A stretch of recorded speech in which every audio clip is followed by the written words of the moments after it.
Hi guys, welcome back. आगे बढ़ते हैं। आगे हम रेफरेंसेस के बारे में बात करेंगे। रेफरेंसेस क्या होते हैं कि ये भी जो हमारे वेरिएबल्स होते हैं ना, उनका एलियास नेम होता है। जो भी हमारे एग्जिस्टिंग वेरिएबल्स हैं, उन्हें अगर मैं दूसरा कोई नाम देना चाहती हूँ तो रेफरेंसेस के थ्रू हम एलियास नेम दे सकते हैं।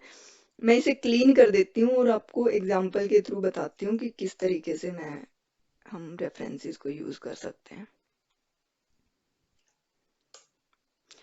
जैसे मान लो कि मेरा एक इंट वेरिएबल है नम और इसकी वैल्यू है 20।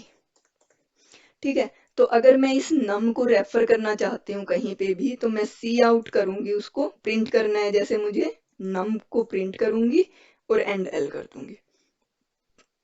ये है कि मेरा जो भी ये वेरिएबल के अंदर वैल्यू है उसको प्रिंट कर देगा। रेफरेंस क्या होता है? इसी वेरिएबल का एक और एलियास नेम दे देना, एक और नाम दे देना। उसको हम किस तरीके से करते हैं? इंट एम्परसेंड के थ्रू हम करते हैं। इंट एम्परसेंड का मतलब होता है कि जो भी मेरा ये वेरिएबल बनाया है मैंने नम, ये अब एक नए नाम के थ्रू रेफर किया जा सकता है। मान लो मैं इसको कर सकती हूँ सिर्फ n इज इक्वल टू नम। ठीक है, अब अगर मैं इसको सी आउट स्टेटमेंट के थ्रू प्रिंट करती हूँ n को, तो n भी नम को ही जो वैल्यू है उसी को ही रेफर करेगा। तो जब हम लोगों ने इस प्रोग्राम को रन किया तो हमारे पास 20 और 20 आ गया, क्योंकि नम के अंदर भी 20 वैल्यू है और जो हमने एलियास नेम नया जो रेफरेंस वेरिएबल बनाया है उसके अंदर भी नम की ही वैल्यू है। अब अगर मान लो कि मैं यहाँ पर n की वैल्यू को कर देती हूँ 30, और ये जो ऊपर वाली प्रिंट स्टेटमेंट है उनको हम 30 करके वापस से प्रिंट करते हैं, तो आप लोगों को क्या लगता है नम के अंदर अभी 20 है या 30 है? आप लोग कमेंट बॉक्स में बताइए कि नम के अंदर क्या वैल्यू होगी इसके अंदर। नम के अंदर 30 वैल्यू होगी, क्योंकि नम और n जो है वो एक ही वेरिएबल का नाम है। नम के अंदर भी 30 हो गई है और n के अंदर भी 30 हो गई है। तो ये होते हैं हमारे रेफरेंस वेरिएबल। रेफरेंस वेरिएबल का अगर मैं आप लोगों को एक रियल टाइम एग्जांपल दूं, तो मान लो कोई बंदा है हमारा, संदीप नाम है उसका। ठीक है, कभी कभी हम अपने घर में, या आपने देखा होगा कि बंदों के निक नेम भी होते हैं। संदीप को हम कभी कभी सैंडी भी बोल देते हैं, देव को हम कभी कभी कोई और नाम से, डैमी देव या कुछ और नाम से भी बुला देते हैं। तो ये सेम उसी तरीके से ही हमारा रेफरेंस वेरिएबल्स होते हैं कि हमारा एक वेरिएबल नम है और उसको हमने कोई निक नेम दे दिया, कोई एलियास नेम दे दिया है। अब ये दोनों वेरिएबल नम और एन दोनों ही एक ही वेरिएबल को रेफर कर रहे हैं। ठीक है, और ऐसा हम किस लिए, मतलब एलियास नेम किस लिए होता है एक्चुअल में? एक्चुअली में क्या होता है कि ये तो हम लोगों ने सिंपल एक वेरिएबल के थ्रू देखा। मान लो हम एक एग्जांपल लेते हैं कि हमारा एक फंक्शन है जो कि मेरे दो नंबर्स को सम करता है। तो हम क्या करते हैं कि एक दो नंबर्स को सम कर रहा है और उसको प्रिंट कर रहा है, मैं एक सिंपल सा वॉइड मेथड बना देती हूँ सम, और ये क्या करेगा, इंट ए एक्सेप्ट करेगा और इंट बी एक्सेप्ट करेगा।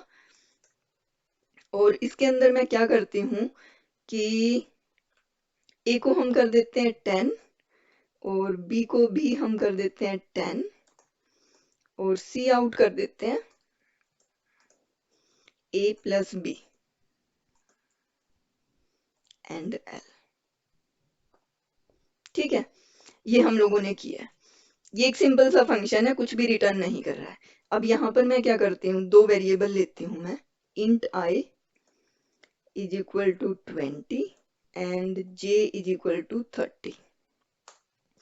अगर मैं ये सम फंक्शन कॉल करती हूँ इन दो वेरिएबल्स के लिए, मैं i और j पास कर देती हूँ, तो ये सम फंक्शन क्या करेगा, जैसे ये सम फंक्शन पे यहाँ पे कर्सर आएगा, ये यहाँ पर a और b, जो ये i और j को मैंने 20 और 30 वैल्यूज दी थी ना, इस फंक्शन के अंदर उनकी वैल्यूज 10 और 10 हो जाएगी, और प्रिंट के अंदर वो 50 प्रिंट करने की बजाय 20 प्रिंट करेंगे, क्योंकि फंक्शन के अंदर हम लोगों ने इन वेरिएबल्स की वैल्यू चेंज कर दी है। अब अगर मैं यहाँ पर इनकी वैल्यूज सी आउट प्रिंट करूंगी, आई और जे की वैल्यू को,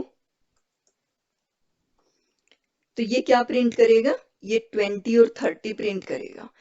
यहाँ इस प्रोग्राम के अंदर इन दोनों वेरिएबल्स की वैल्यू 20 और 30 है, लेकिन जैसे ही कर्सर मेरा इस फंक्शन के अंदर आया, यहाँ पर मेरे जो आई और जे वेरिएबल्स थे उनकी एक लोकल कॉपी बन जाएगी ए और बी के नाम से, और उनकी वैल्यूज 10 और 10 हो जाएगी और सम मेरा 20 हो जाएगा। हम लोगों ने जैसे इस प्रोग्राम को रन किया, सबसे पहले हमारा सम फंक्शन कॉल हुआ। यहाँ पर जैसे ही कर्सर आया, जो मेरे आई और जे वेरिएबल्स थे उनकी एक लोकल कॉपी बन गई ए और बी के नाम से। ए की वैल्यू 10 असाइन होगी, बी की 10 असाइन हो गई और इनका सम 20 होके यहाँ पर प्रिंट हो गया। अब जैसे ही इसके बाहर मेरा, इस फंक्शन से बाहर मेरा स्कोप एंड हुआ और यहाँ पर वापस से कर्सर एग्जीक्यूशन के लिए आया, यहाँ पर जब हमने आई और जे को प्रिंट किया तो जो आई और जे की वैल्यूज यहाँ पर थी वो वापस से 20 और 30 प्रिंट हो गई। तो इसका मतलब है कि मेरी वैल्यूज थी ना, वो वैल्यू की तरह पास हुई, कि यहाँ से मैंने 20 और 30 पास किया, लेकिन यहाँ पर इस फंक्शन के अंदर ये 10 और 10 हो गई। लेकिन जैसे ही फंक्शन से बाहर आई, वापिस से मेरी वैल्यूज 20 और 30 ही रही, ये सिर्फ इस लोकल फंक्शन के स्कोप के अंदर ही चेंज हुई थी वैल्यूज। तो ये होता है हमारा कॉल बाय वैल्यू, इसको बोलते हैं। तो अब हम कॉल बाय रेफरेंस देखते हैं, जो हम लोगों ने अभी रेफरेंस का देखा था कि रेफरेंस से कैसे पास करते हैं। मान लो मैं एक और फंक्शन बनाती हूँ sum1 के नाम से, और इसके अंदर मैं इंटीजर्स जो मेरी वैल्यूज हैं उनको रेफरेंस के थ्रू पास कर देती हूँ। रेफरेंस के थ्रू पास करने के लिए हम एम्परसेंड का यूज करते हैं, और इंटरनली जो हम फंक्शन काम कर रहे हैं वो सेम काम करवा देते हैं यहाँ पर भी। ठीक है, डिफरेंस सिर्फ ये है कि यहाँ पर हमारा रेफरेंस के थ्रू पास हुआ है sum1 के अंदर, और सम जो फंक्शन है उसके अंदर बाय वैल्यू पास हुई है वेरिएबल्स के। ठीक है, तो ये हमारा फंक्शन नॉर्मल जो हम लोगों ने वैल्यूज पास की बाय वैल्यू कॉल हो गई है। अब मैं sum1 फंक्शन को कॉल करती हूँ और रेफरेंस के थ्रू कॉल होंगी वो। ठीक है, sum1 को हमने कॉल किया, और यहाँ पर हम लोगों ने आई और जे की जो भी 20 और 30 वैल्यूज थी वो पास कर दी। और अब हम अगर सी आउट स्टेटमेंट लिखेंगे तो यहाँ पर हम देखते हैं कि ये वैल्यूज एक्चुअल में चेंज हो जाएंगी हमारे। तो यहाँ पर अब देखिए, आप लोगों ने नोटिस किया होगा कि पहली कॉल में हमारी वैल्यू 20 प्रिंट हुई सम की, और आई और जे की वैल्यू सेम वही रही जो हमारे मेन फंक्शन के अंदर थी। लेकिन जैसे ही मैंने sum1 फंक्शन कॉल किया, यहाँ पर हमारी वैल्यूज रेफरेंस के थ्रू पास हो गई। और रेफरेंस के थ्रू क्या हुआ कि ये जो ए और बी हैं ये नए वेरिएबल ना बन के आई और जे को ही पॉइंट कर रहे हैं रेफरेंस के थ्रू। तो सेम वेरिएबल्स की ही वैल्यू चेंज हुई, उनका सम प्रिंट हुआ, और जैसे ही हम इस स्कोप से बाहर हुए तो आई और जे की वैल्यू एक्चुअल में चेंज हो गई, क्योंकि हम लोगों ने उनके रेफरेंस की वैल्यूज 10 और 10 कर दी है। तो ये होता है हमारा रेफरेंस और कॉल बाय वैल्यूज। और आप लोगों को ये समझ में आया होगा कि हम किस तरीके से डिक्लेयर करते हैं रेफरेंस के थ्रू, और पॉइंटर्स को किस तरीके से करते हैं। पॉइंटर्स को डिक्लेयर करने के लिए हम लोग स्टार का यूज करते हैं, और रेफरेंस वेरिएबल्स को डिक्लेयर करने के लिए हम लोग एम्परसेंड का यूज करते हैं। तो गाइज, आप लोगों को होपफुली ये सेशन अच्छा लगा होगा। आपकी कोई भी क्वेरी है तो आप लोग कमेंट सेक्शन में पूछ सकते हैं। और दैट्स ऑल फॉर टुडेज। और अगर आप लोगों ने ये चैनल सब्सक्राइब नहीं किया है तो please do subscribe this channel और शेयर कीजिए इसे। Thank you guys.